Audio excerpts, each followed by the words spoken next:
Hello YouTube, this is Miguel Delgado aka Chef Miguelito and welcome to Chef Miguelito TV. Today I'm gonna show you how to make garlic paste Chef Miguelito style.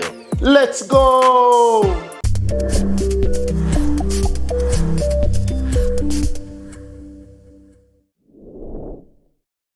Basically for this recipe, I'm gonna need 4 cups of garlic, but it all depends on how much garlic paste you want, so you adjust accordingly, okay?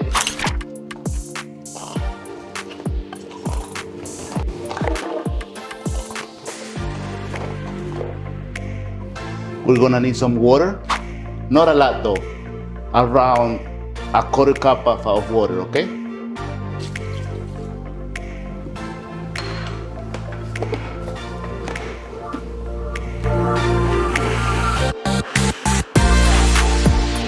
If your garlic paste needs more water, just add a little by little.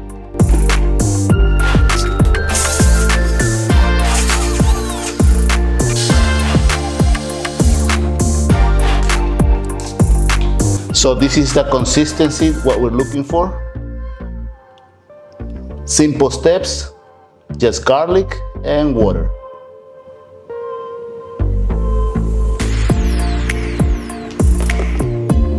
This is Chef Miguelito checking out. If you're new to the channel, consider to subscribe and stay tuned for my next video about Peruvian tamales recipe.